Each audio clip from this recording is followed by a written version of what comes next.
Alors que je n'étais encore qu'un petit enfant, je découvris dans un livre sur la forêt vierge une image. À cette époque, la jungle exerçait sur moi un attrait irrésistible. Et avant peu, j'avais entrepris de réaliser mon premier dessin. C'était un serpent géant qui avait avalé un animal sauvage. J'étais fier de montrer mon premier chef-d'œuvre et je demandais à mes parents s'il ne leur faisait pas peur. Ils me répondirent « Pourquoi diable aurions-nous peur d'un chapeau ?» J'entrepris alors de dessiner l'intérieur du boa pour qu'ils se rendent mieux compte. Ils m'ordonnèrent de cesser de dessiner des serpents géants et de m'intéresser davantage à la géographie, à l'histoire et aux mathématiques. Je fus donc contraint de renoncer à ma carrière d'artiste peintre. Et c'est ainsi que, malgré moi, je devins aviateur. J'ai parcouru la Terre dans tous les sens et j'ai rencontré une foule de gens très sérieux. Lorsque je rencontrais une personne qui me semblait plus à même de me comprendre, je lui montrais mon premier chef-d'œuvre, ce dessin qu'avec 1000 précautions j'avais conservé intact. Mais invariablement j'obtenais la même réponse que m'avaient faite mes parents. C'est un chapeau. Je vivais replié sur moi-même et j'avais perdu tout espoir de rencontrer une personne qui puisse me comprendre. Jusqu'au jour où, il y a de cela 6 ans maintenant, j'eus une panne de moteur en plein milieu du désert du Sahara.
S'il te plaît, dessine-moi un mouton. Que dis-tu? Dessine-moi un mouton. Mais que fais-tu par ici? S'il te plaît, dessine-moi un mouton.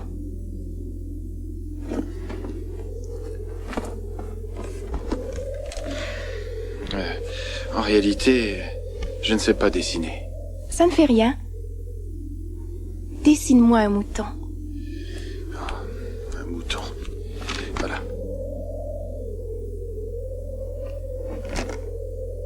Non, je ne t'ai pas demandé un éléphant dans le ventre d'un boa.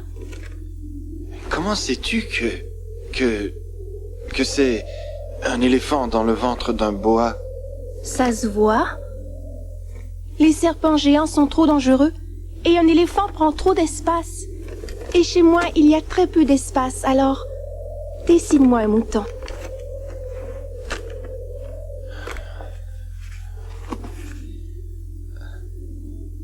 Non, il a l'air malade.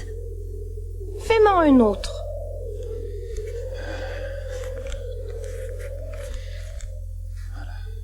Celui-là est déjà trop vieux. J'en veux un qui vive longtemps.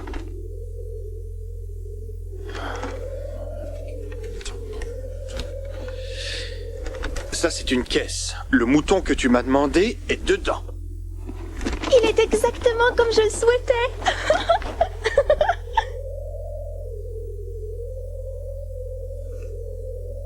Crois-tu que ce mouton mange beaucoup d'herbe?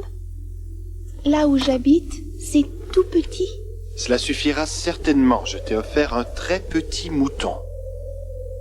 Oh, regarde. Il s'est endormi. Qu'est-ce que c'est que ce truc-là? Ce truc?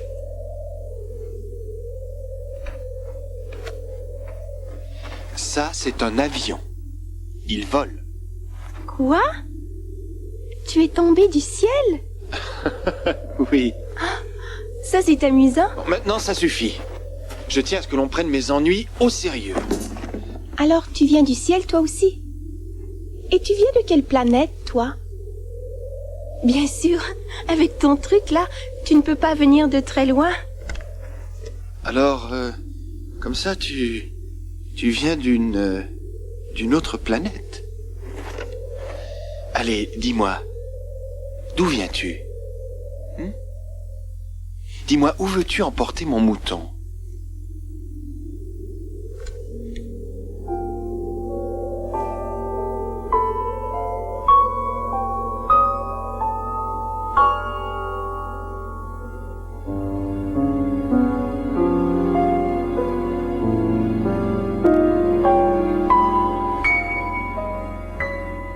La boîte que tu m'as donnée, ça fera un bel abri pour mon mouton, la nuit. Bien sûr. Je peux aussi te donner une corde pour l'attacher dans la journée. Et aussi un piquet. L'attacher? En voilà une drôle d'idée. Mais si tu ne l'attaches pas, il pourrait s'enfuir. Où pourrait-il bien aller? En courant droit devant, il ne pourrait pas aller bien loin.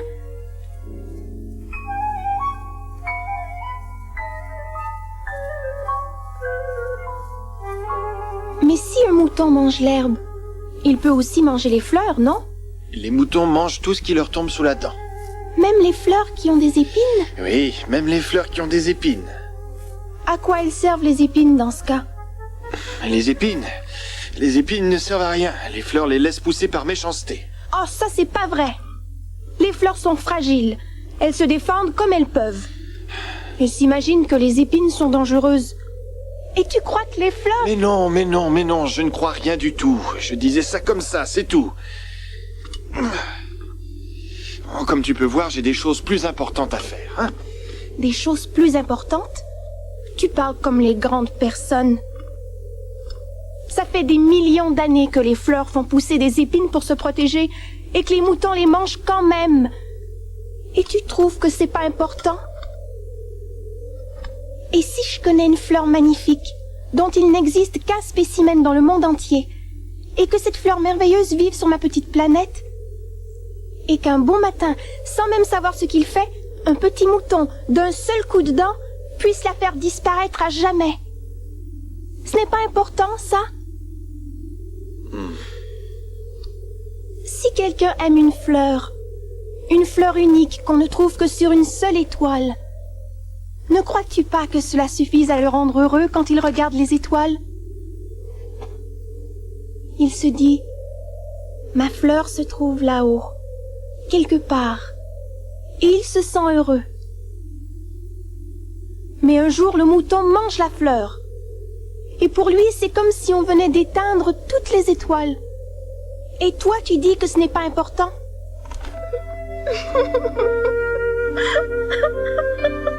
J'avais mis mes outils de côté. Tout à coup, tout m'était indifférent. Le moteur de l'avion, la soif, la mort.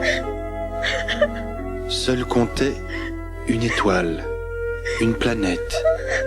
Et ici, sur Terre, un petit prince qu'il me fallait consoler. Je chuchotais à son oreille, « Cette fleur que tu aimes tant n'est pas en danger. Je vais dessiner une muselière à ton mouton. Je dessinerai aussi une barrière pour protéger ta fleur. Je vais... Je ne savais pas ce que je pourrais dire de plus. Je ne savais pas comment me rapprocher de lui, comment l'atteindre. Le monde des larmes est un tel mystère.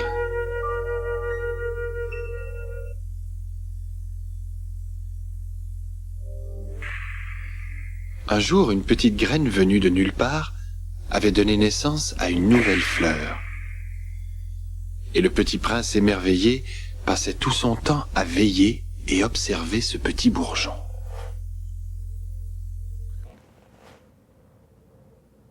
Et un jour, par un beau matin, elle a enfin ouvert ses pétales.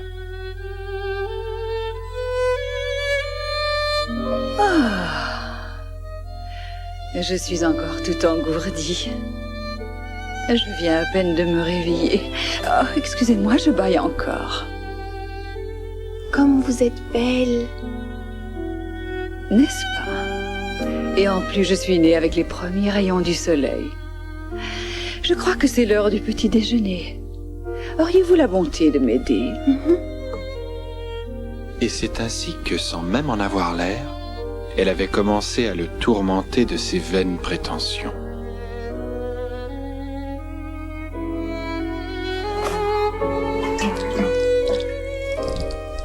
Qu'ils approchent ces tigres avec leurs griffes.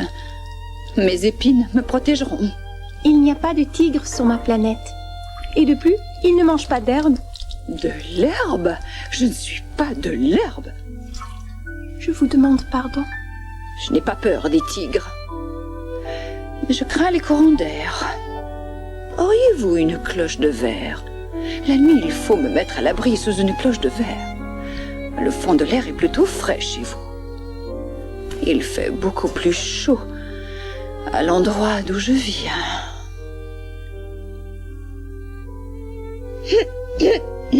Je vais prendre froid ici. Où est donc la cloche de verre? J'allais justement la chercher. Mais vous me parliez.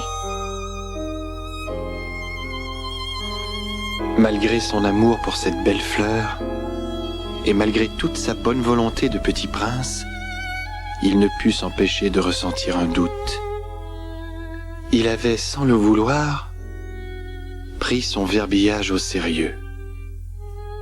Et cela le rendait un peu amer et très malheureux.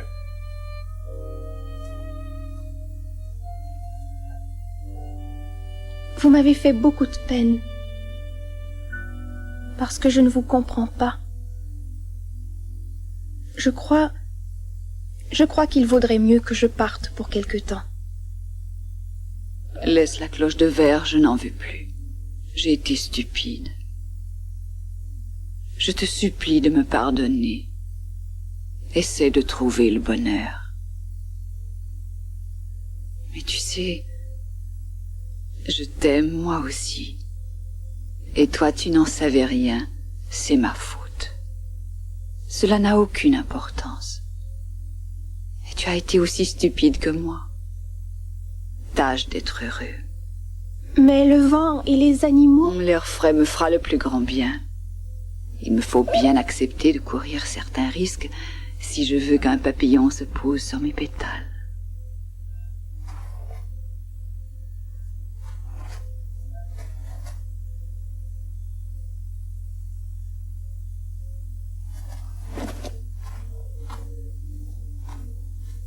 Avant de prendre le départ, le petit prince entreprit de mettre un peu d'ordre sur sa planète.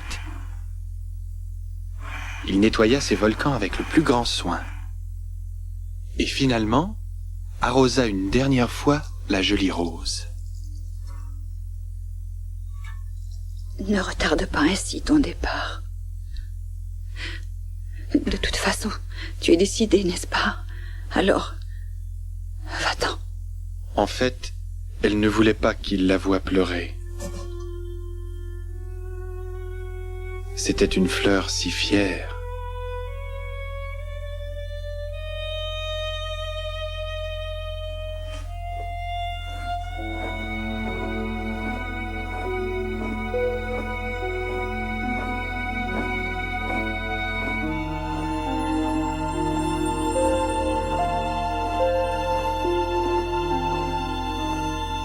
Adieu! Je reviendrai dans un an!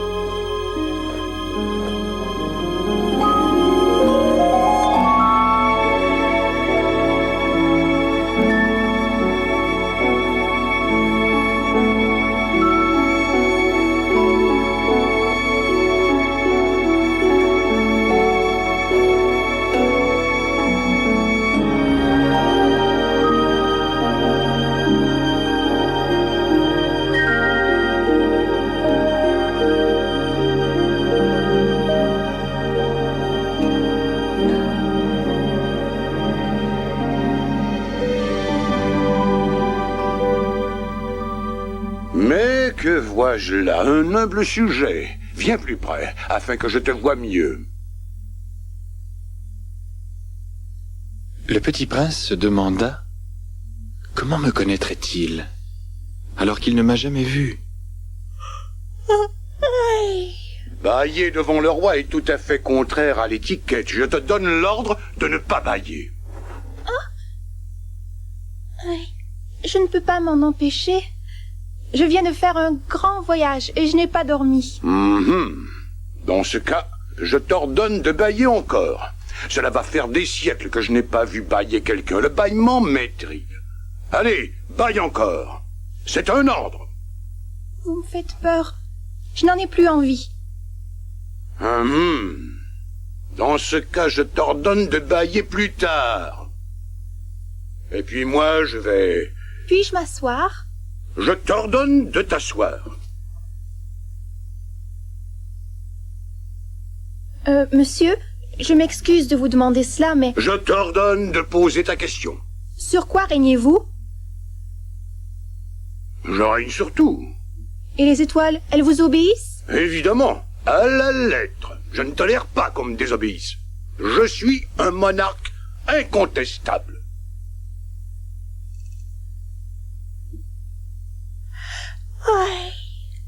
Je n'ai plus rien à faire ici. Je vais continuer ma route. Ne reprends pas ta route. Je suis si fier d'avoir un loyal sujet. Je te fais ministre de la justice. Mais il n'y a personne à juger. On ne peut pas savoir. Je n'ai encore jamais fait le tour de mon royaume.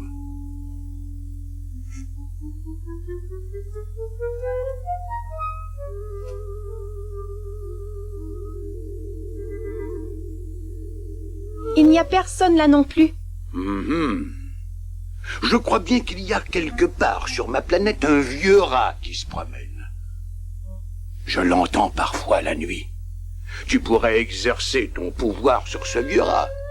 De temps à autre, tu pourrais le condamner à la peine de mort, mais au dernier moment, tu lui accorderais ta grâce. C'est malheureusement le seul que nous ayons. Mais je n'ai pas envie de condamner quelqu'un à mort. Si votre majesté accorde tant d'importance à l'obéissance, elle pourrait me donner des ordres plus judicieux comme... Par exemple, votre majesté pourrait m'ordonner de disparaître sur le champ. Je te nomme ambassadeur.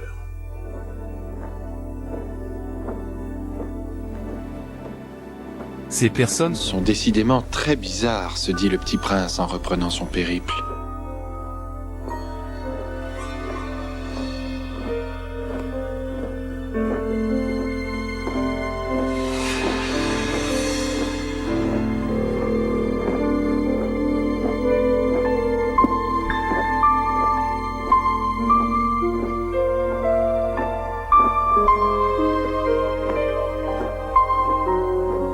La deuxième planète était habitée par un homme vaniteux. Aux yeux des gens vaniteux, tous les autres hommes sont des admirateurs.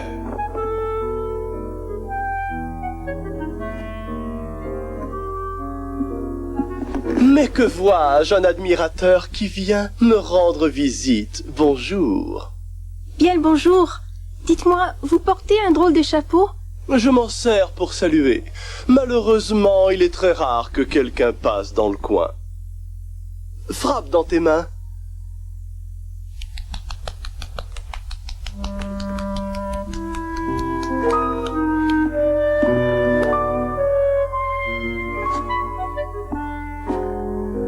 Dis-moi, pourquoi est-ce que tu enlèves tout le temps ton chapeau? Est-ce que tu m'admires réellement?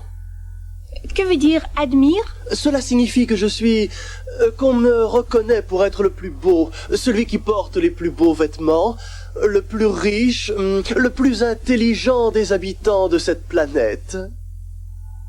Mais tu es tout seul sur ta planète. Veux-tu me faire plaisir? Oui. Admire-moi quand même. Je t'admire si tu veux. Mais pourquoi cela compte-t-il tant pour toi?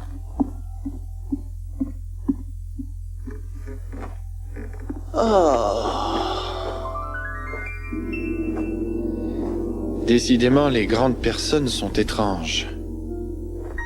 Vraiment très étranges, se dit le petit prince alors qu'il reprenait sa route.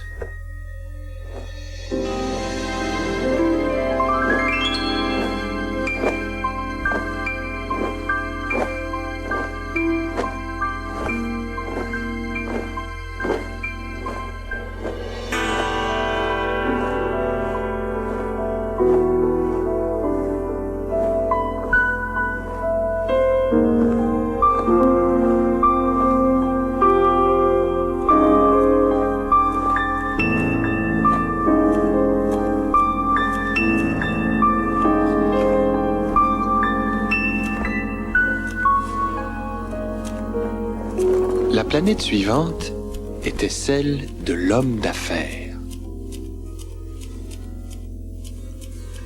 Cet homme-là était très occupé. Bonjour. Votre cigare est éteint. 3 et 2 font 5. Oui, bonjour. 15 et 7 font 22. Non, je n'ai pas le temps. 26 et 5 font 31. Oui. Alors, ça fait donc 501 622 731. 500 millions de quoi? Oh, mais tu es encore là. 501 millions de... Mais je ne sais plus, moi. J'ai tant de travail, que veux-tu? Je suis un homme sérieux. 500 millions de quoi? De mouches? D'abeilles? Des millions de ces petites choses que l'on voit parfois dans le ciel, tu sais bien, et auxquelles rêvent les paresseux, vois-tu. Oh, j'ai l'esprit très organisé. Pas le temps de rêvasser, moi. Ah, les étoiles. Et que faites-vous de vos 500 millions d'étoiles? 501 622 731. Hein? Il faut être très précis. Ce que j'en fais, eh bien, j'en fais rien. Je les possède. Elles sont ma fortune. À quoi vous sert cette fortune? Et je peux acheter d'autres étoiles si on en trouve d'autres. Et qu'en faites-vous? Je les administre. Je les compte et je les recompte. C'est pas facile. Mais je suis un homme méticuleux. Et c'est tout? Cela suffit. Moi, je possède une fleur que j'arrose tous les jours. Je possède aussi 3 volcans que j'entretiens régulièrement. Ça leur apporte quelque chose à ma fleur et à mes volcans de m'appartenir. Mais toi, tu n'apportes rien aux étoiles.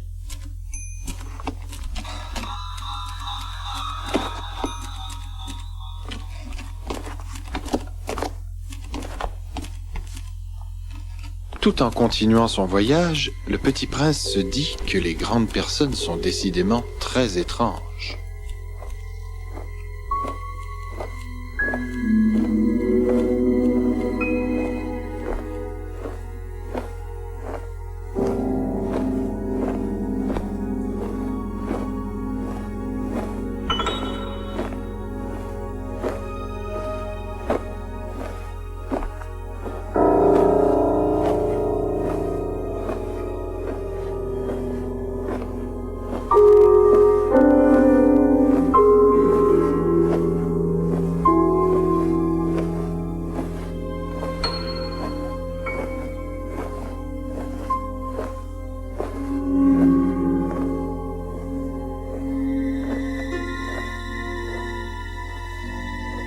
La 4e planète était particulièrement étrange. Il y avait juste assez de place pour un réverbère et son lampiste. Bonjour. Pourquoi viens-tu d'éteindre ton réverbère? Bonjour. Parce que c'est mon devoir d'éteindre ce réverbère. Bonsoir. Mais pourquoi le rallumes-tu déjà? Ce sont les ordres. Je ne comprends pas. Il n'y a rien à comprendre. Les ordres sont les ordres.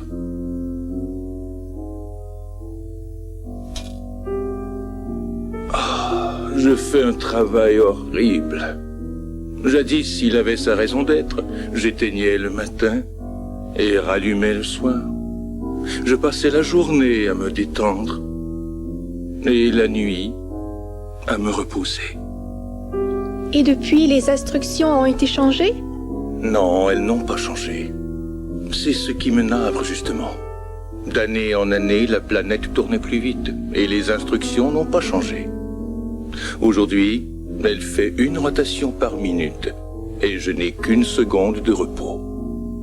Chaque minute, je l'allume, puis je l'éteins. Ça, c'est curieux. Chez toi, les jours ne durent qu'une minute? Ce n'est pas du tout curieux. Cela fait déjà une semaine que nous parlons ensemble. Une semaine? Oui. 7 minutes, 7 jours, une semaine. Bonsoir. Tu sais, je connais un moyen pour que tu puisses te reposer. Si tu voulais. Tu veux? Oh oui, je veux. Ta planète est si petite qu'on en fait le tour en 3 bonds. Il suffit que tu marches lentement pour rester toujours au soleil. Tu veux te détendre? Alors promène-toi. Et le jour durera tant que tu veux. Cela ne m'apporte rien. Ce dont j'ai besoin, c'est de sommeil. C'est sans espoir. Bonjour.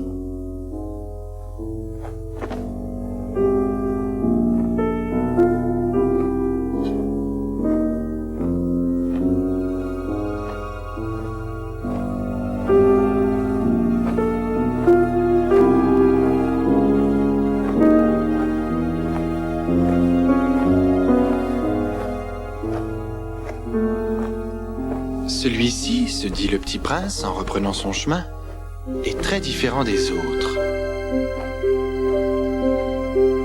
Il se distingue du roi, du vaniteux et de l'homme d'affaires. Et puis, il est le seul que je ne trouve pas ridicule, parce qu'il s'occupe d'autre chose que de lui-même.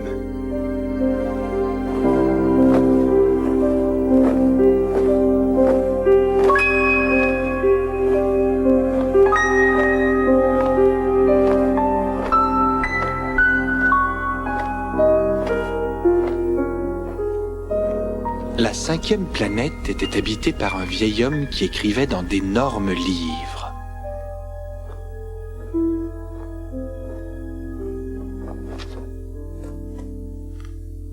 Un explorateur? Voyez-vous ça?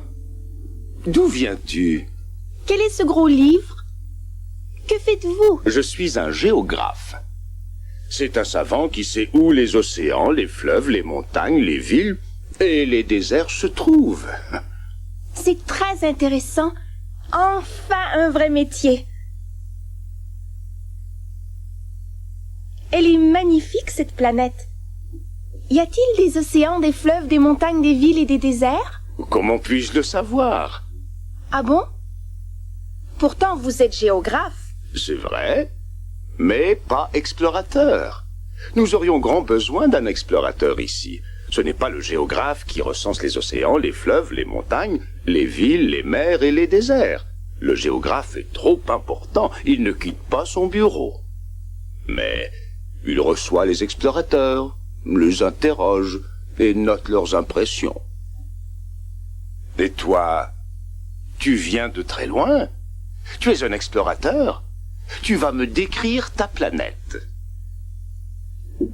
D'abord, on note le récit de l'explorateur au crayon. Et ce n'est que lorsque l'explorateur a fourni ses preuves que l'on écrit à l'encre. À présent, je t'écoute.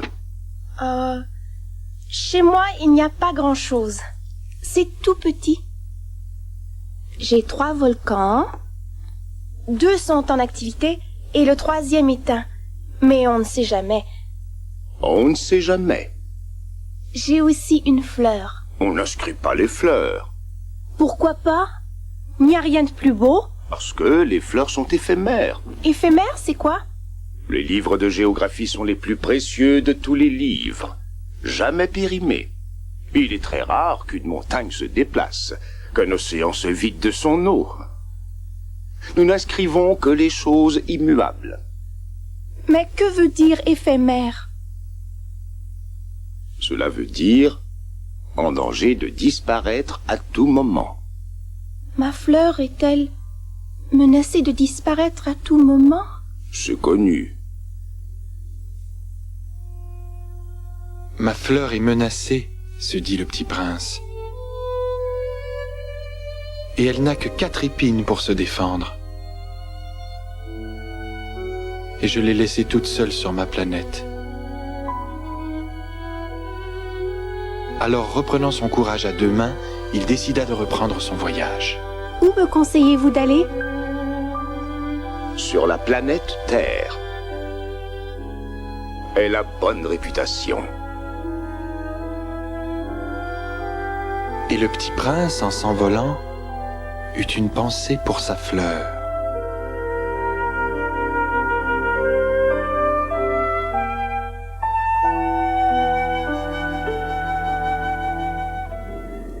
Une fois sur Terre, le petit prince fut surpris de n'y voir personne. Il craignait déjà de s'être trompé de planète. Mais finalement, il partit à la recherche de ses habitants.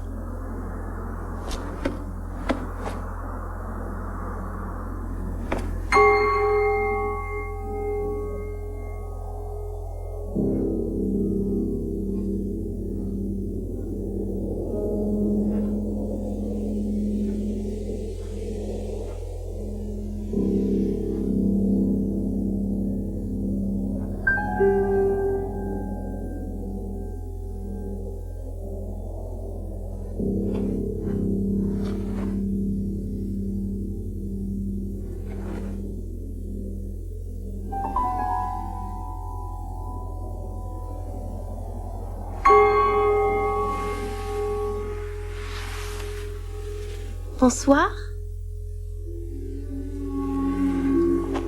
Bonsoir.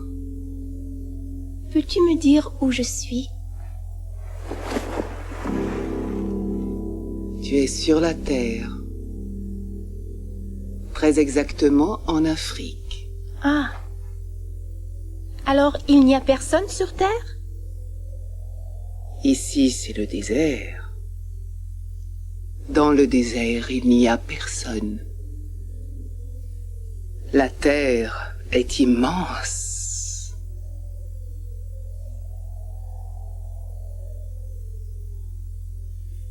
Je me demande si les étoiles brillent pour que chacun puisse retrouver la sienne. Regarde ma planète, juste au-dessus de nous, mais tellement loin. Elle est belle. Que cherches-tu sur la Terre? J'ai un grave problème avec une fleur. Ah, Où sont les gens? On se sent un peu seul dans le désert. on se sent parfois aussi seul auprès des humains. Tu es un drôle d'animal, pas plus gros que mon doigt. Mais j'ai beaucoup plus de pouvoir que le doigt d'un roi. Tu n'es pas important. Tu n'as même pas de pieds. Tu ne peux pas voyager. Je peux t'emmener plus loin qu'un navire.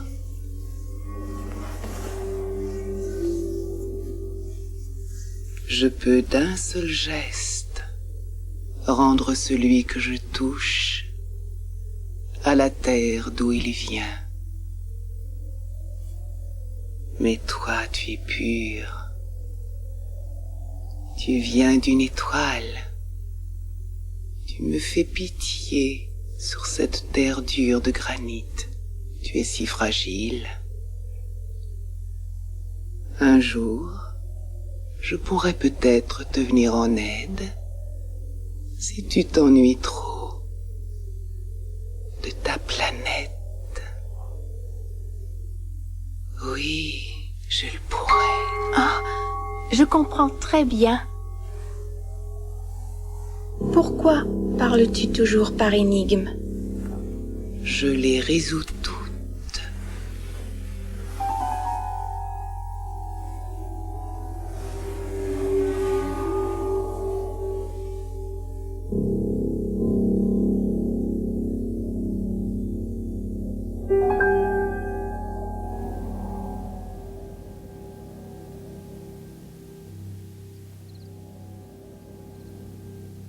sur toute l'étendue de de sable, le petit prince rencontra enfin une route.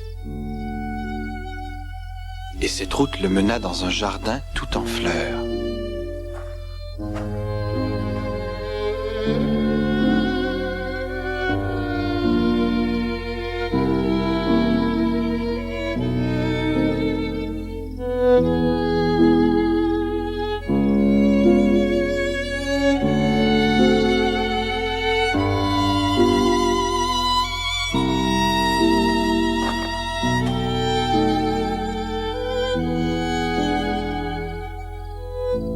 Bonjour. Bonjour. Qui êtes-vous? Vous ressemblez tout à ma fleur. Nous sommes les roses. Ah, Sa fleur lui avait raconté qu'elle était la seule rose du monde entier. Et ici, il y en avait 5000, toutes pareilles, et dans un seul jardin.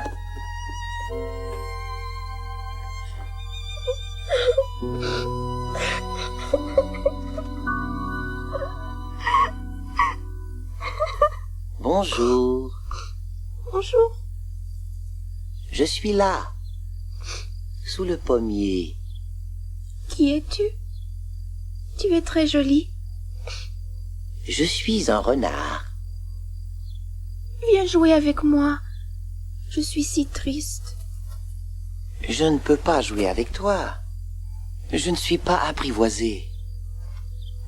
Ah, excuse-moi. Qu'est-ce que ça veut dire, apprivoiser? Tu n'es pas d'ici. Que cherches-tu? Je cherche les humains. Que signifie apprivoiser? Les humains ont des fusils et ils tirent. Ça fait du mal. Ils tirent aussi sur les poules. C'est tout ce qui les intéresse. Tu cherches des poulets, toi aussi? Non, je cherche des amis. Que signifie apprivoiser? Eh bien, c'est une expression qui a presque disparu, tu sais. Ça veut dire se faire confiance, vois-tu? Confiance? Oui, c'est ça. Pour moi, tu n'es encore qu'un garçon parmi des milliers d'autres. Je n'ai pas besoin de toi, et toi pas besoin de moi. Pour toi, je ne suis encore qu'un renard parmi d'autres. Mais si tu m'apprivoises, nous aurons besoin l'un de l'autre. Nous serons très attachés l'un à l'autre. Je commence à comprendre. Il y avait une fleur. Je crois qu'elle m'a apprivoisée, oui. C'est bien possible. On trouve toutes sortes de choses sur la Terre. Oh, c'était pas sur la Terre. Sur une autre planète. Oui? Y a-t-il des chasseurs sur cette planète? Non? Très intéressant. Et des poules? Non. Oh, rien n'est parfait. Ma vie est terne. Moi, je chasse les poules. Et les hommes me chassent. Et toutes les poules se ressemblent. Et les hommes aussi. C'est pour ça que je m'ennuie un peu. Mais si tu m'apprivoises, ma vie sera comme un véritable enchantement. Regarde là-bas ce champ de blé. Pour moi, le blé a peu d'intérêt, je ne mange pas de pain. Mais toi, tu as les cheveux blonds. Oh, ce sera merveilleux le jour où tu m'auras apprivoisé. Et la couleur tendre des champs de blé me rappellera la belle couleur de tes cheveux, oui, oui. Je t'en prie, apprivoise-moi. J'aimerais bien, mais j'ai peu de temps.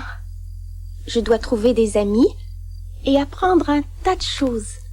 Pour connaître, il faut d'abord apprivoiser. Les gens n'ont plus le temps d'apprendre à connaître. Ils achètent des choses toutes faites dans les magasins. Mais des amis, ça ne s'achète pas. Si tu veux te faire un ami, apprivoise-moi. Comment dois-je faire? Tu dois être très patient. D'abord, assieds-toi dans l'herbe, pas trop près de moi. Et moi, je t'observerai discrètement du coin de l'œil, tremblant et craintif comme ça. Et toi, tu ne diras pas un mot. Les mots sont la source de toutes mes ententes. Mais chaque jour, tu pourras t'approcher un peu plus de moi.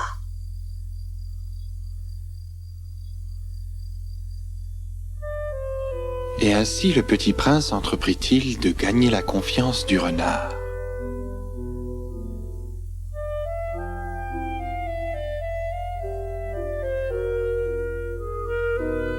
Et alors que l'heure de la séparation approchait, le renard lui dit: « Je crois bien que je vais pleurer. » C'est de ta faute.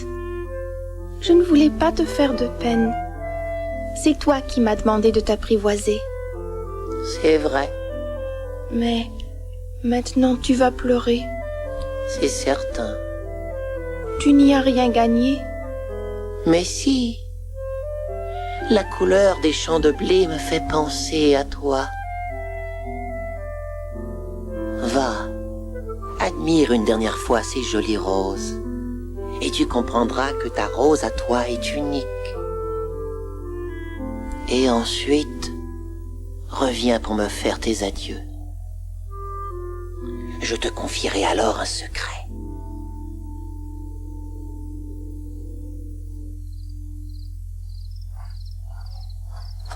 Vous n'êtes pas comme ma rose. Vous n'êtes rien encore. Personne ne vous a donné sa confiance. Vous êtes comme mon renard était. Mais lui, j'en ai fait mon ami. C'est ce qui le rend unique au monde. Vous êtes belle, mais vous êtes vide. Ma rose a plus d'importance que vous toutes. Je l'ai arrosée et placée sous une cloche de verre. Parce qu'elle est ma rose.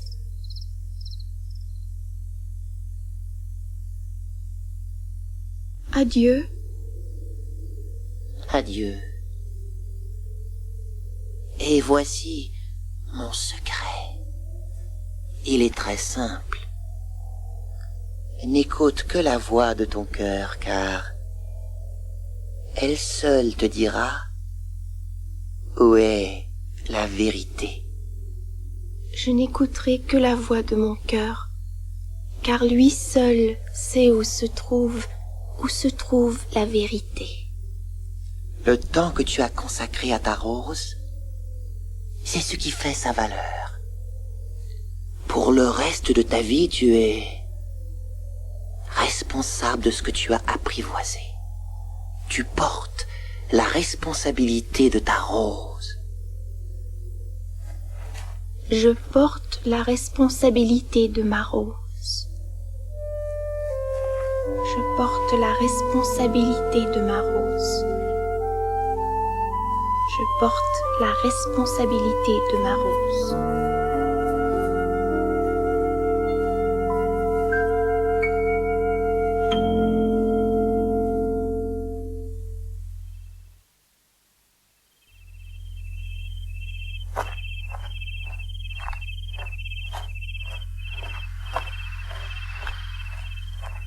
Bonsoir.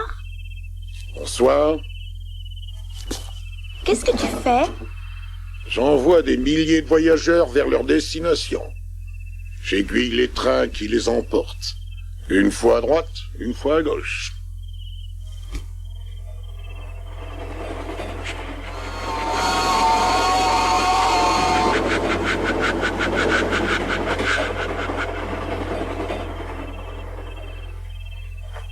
Ils sont bien pressés. Où vont-ils? Le conducteur lui-même n'en sait rien.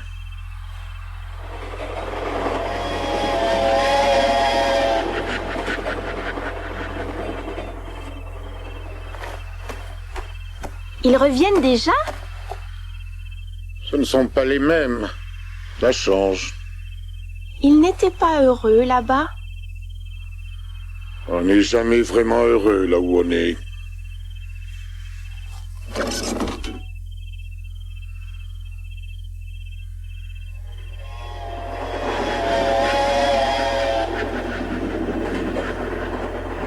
Est-ce qu'ils suivent les premiers voyageurs? Ils ne suivent rien du tout.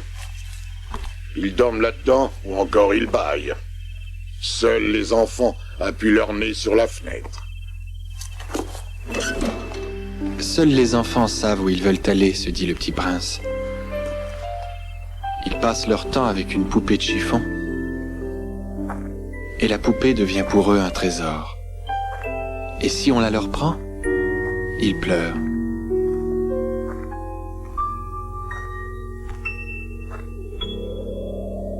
C'était le 8e jour après ma panne dans le désert, alors que je buvais ma dernière goutte d'eau.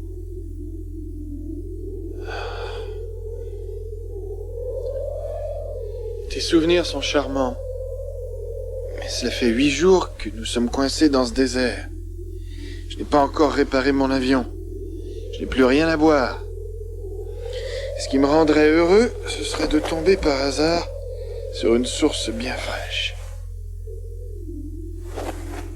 Mon ami le renard? Mon ami, ton renard n'a plus d'importance. Pourquoi? Parce qu'on va mourir de soif. C'est bon, tu sais, d'avoir eu un ami. Même si on doit mourir. Je suis heureux d'avoir été l'ami d'un renard. J'ai soif, moi aussi. Allons chercher une source. Je n'avais guère d'espoir, mais nous nous sommes mis en route.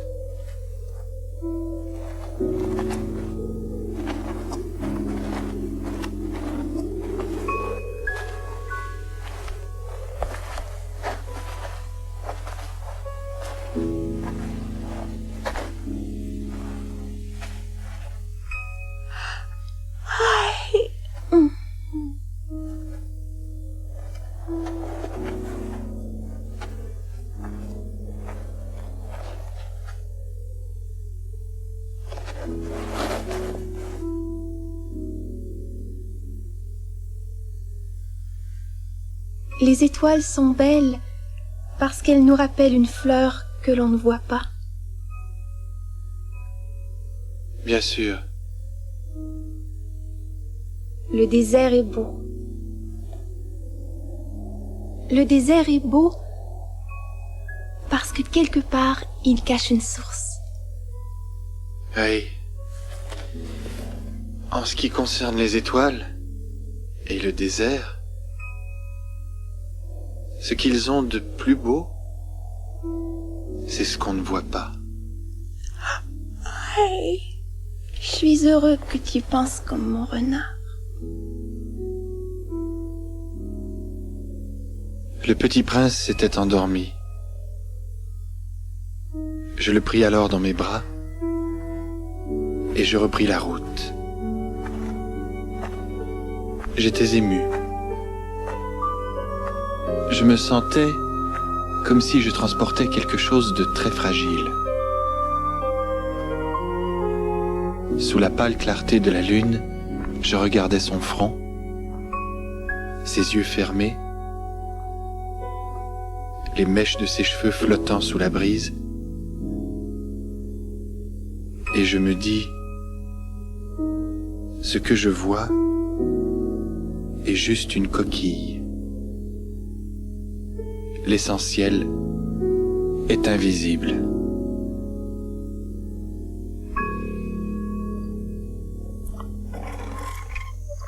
Nous venons de réveiller cette source et elle chante. Laisse-moi faire. C'est trop lourd pour toi. J'ai soif. Donne-moi à boire. Cette eau était bien plus qu'une rasade. Elle avait jailli de la marche sous les étoiles, du chant de la poulie et de la fatigue de mes bras. Ça faisait chaud au cœur, comme un cadeau.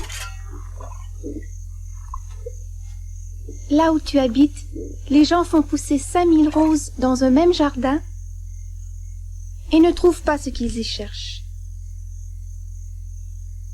Et pourtant, ce qu'ils cherchent peut se trouver dans une seule rose. Ou encore dans un peu d'eau. C'est vrai. Mais les yeux sont aveugles. Il faut chercher avec son cœur. Tu dois tenir ta promesse. Quelle promesse? Tu sais bien, la muselière pour mon mouton. Je suis responsable de cette fleur. Tu as des projets dont je ne sais rien. Tu sais, mon séjour sur la Terre... Demain, cela fera 1 an que je suis ici. J'ai atterri pas tellement loin d'ici. Alors ce n'était pas par hasard si ce fameux matin, quand je t'ai rencontré, Tu te promenais à des milliers de kilomètres de toute vie humaine, tout seul. Tu revenais exactement à cet endroit parce que c'était ton anniversaire. Je me fais du souci pour toi. Il faut que tu retournes à ta machine. Tu as du travail. Reviens ici demain soir.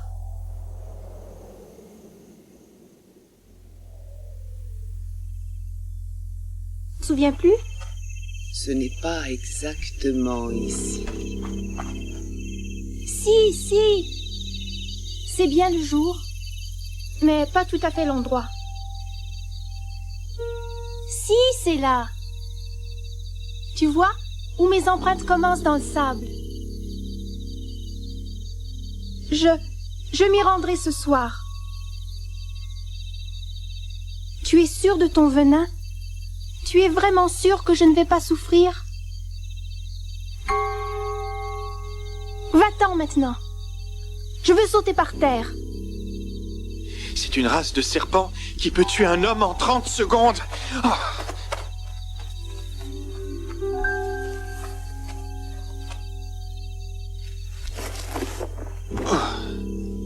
Et qu'est-ce que ça veut dire? Tu parles aux serpents à présent? Je suis heureux que tu aies trouvé le problème de ta machine. Tu vas pouvoir rentrer chez toi. Comment le sais-tu? Je voulais justement t'annoncer que mon avion est enfin réparé. Moi aussi, je rentre à la maison aujourd'hui. C'est un trajet bien plus long, bien plus difficile. J'avais le sentiment qu'il se passait quelque chose d'étrange. Je le serrais bien fort comme on fait avec un enfant. Mais il me sembla qu'il sombrait inexorablement dans un abîme, sans que je puisse esquisser un geste pour le retenir. J'ai ton mouton, et j'ai une caisse pour le mouton, et j'ai la muselière. Tu as eu peur. Ce soir, j'aurai encore bien plus peur. Mon enfant, je veux t'entendre rire. Cette nuit, cela fera 1 an. Mon étoile sera juste au-dessus de l'endroit où j'avais atterri. Tout cela n'est-il qu'un mauvais rêve? Ce serpent et ton retour sur ton étoile. Ce qui est important, on ne le voit pas. Bien sûr, mais La nuit, tu regarderas les étoiles. La mienne sera pour toi une étoile parmi d'autres. Alors tu aimeras toutes les regarder. Elles seront toutes tes amies. Et alors, je te ferai un cadeau. mon ami, j'aime tellement t'entendre rire. C'est justement ça mon cadeau pour toi. tu seras le seul à posséder une étoile qui rit. Parce que j'habiterai l'une d'elles. Parce que je rirai sur l'une d'elles. Tu sais, ce soir, ne viens pas. Je ne t'abandonnerai pas. J'aurai l'air d'être malade. Un peu. Comme si j'allais mourir. Je ne t'abandonnerai pas. C'est aussi à cause du serpent. Il ne doit pas te mordre. Je ne veux pas. Je ne veux pas t'abandonner. C'est vrai. Ils n'ont pas assez de venin pour une deuxième morsure.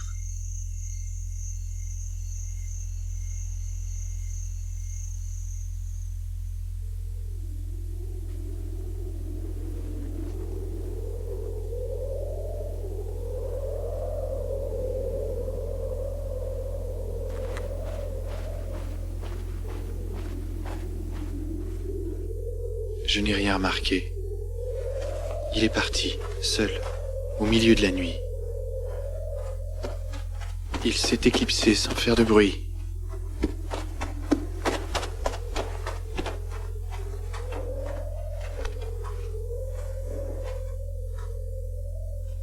Ah, tu es là.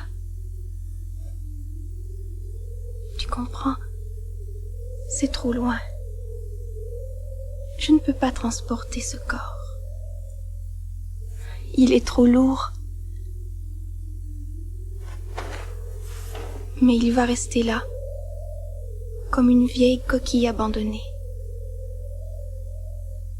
Ne sois pas triste pour une vieille coquille.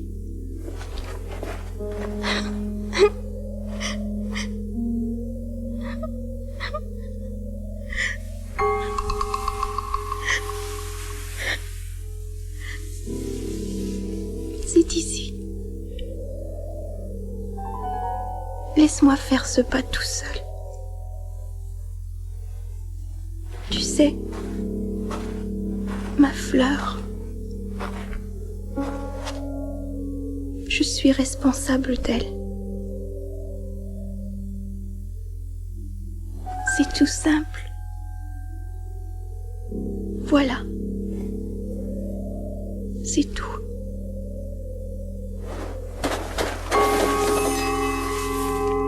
Je ne vis rien d'autre qu'un grand éclair jaune sur sa cheville. Il resta un petit moment sans bouger, sans même crier. Il tomba doucement, comme tombe un arbre, sans faire le moindre bruit, dans le sable.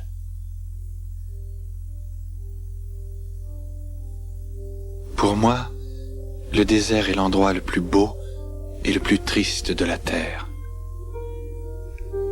C'est l'endroit où le petit prince est apparu sur terre et où il a ensuite disparu. Regardez bien ce paysage afin que vous puissiez le reconnaître. Et si vous y croisez un enfant qui se met à rire et qui ne répond pas à vos questions, alors vous devinerez facilement qui il est.